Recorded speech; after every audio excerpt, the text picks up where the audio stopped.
Conditional probability from a table. Okay, so we have this question.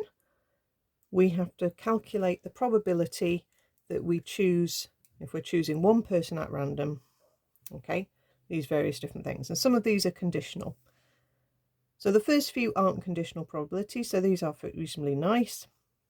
Picking the probability that the MP was a male Conservative. So we have 175 out of 645.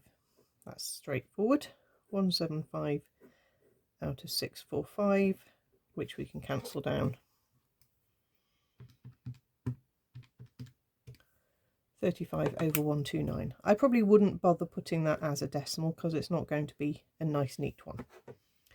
Okay, the probability that you choose someone who is male, so you want the total of all the males, which is 519. And again, this is out of everybody, so out of 645. I doubt whether that's going to cancel down, so we'll just leave it like that. Oh no, it does. 173 out of 215. Okay, hidden factor I didn't spot. The next one, the probability that we choose a Liberal Democrat. So if we go down that column, we can see there's a total of 63. So it's 63 out of 645. These are fairly outdated figures. As you can tell, it says 2009 up there. Does that cancel down? Yeah, 21 out of 215. Okay, and then we get to the conditional probability. So this is the bit that you've got to understand where these answers are coming from. So the probability, we're looking for a Labour MP given that they are female. Okay, so it's Labour given that they're female. Now you could use the formula if you wanted, but I normally just pick it out if it's in a table, pick the information out of the table. So it's out of the number of females. Okay, because that's what we're picking from. So that's 126. So as long as you put the correct number on the bottom of the fraction, then you're just looking at the female row. Okay, and the ones who are Labour are 94. So it's 94 out of 126. And that's all you have to do. I haven't bothered with the formula. I can show you that in a second. So 47 out of 63. If I was going to do the formula, that would be the probability that there's L and F, LNF, divided by the probability of F. And that would then be Labour and female is 94 out of 645. Chance of female is 126 out of 645. And then that will give you that fraction in the end. Okay. Last part, the probability that they're male given the MP was not Labour.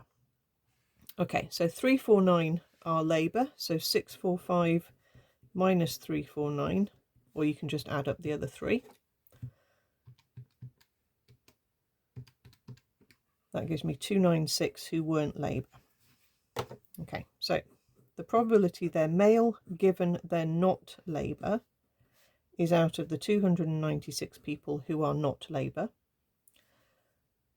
Out of that, who are the males? So we're looking at the males who are Conservative, Lib Dem or other. So let's add those together. 175, 54, 35. So it's 264 out of 296. Okay, or you could take away the females from the 296. You could do 296 minus 18 minus 9 minus 5 and get to 264.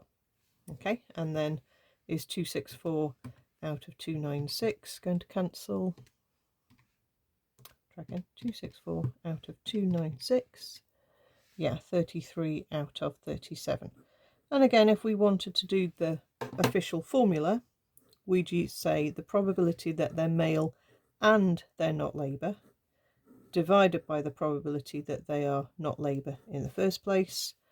We would have to count up the ones who are male and not Labour, which is 175, 54, 35, and we'd need to say the people who are, and that would be out of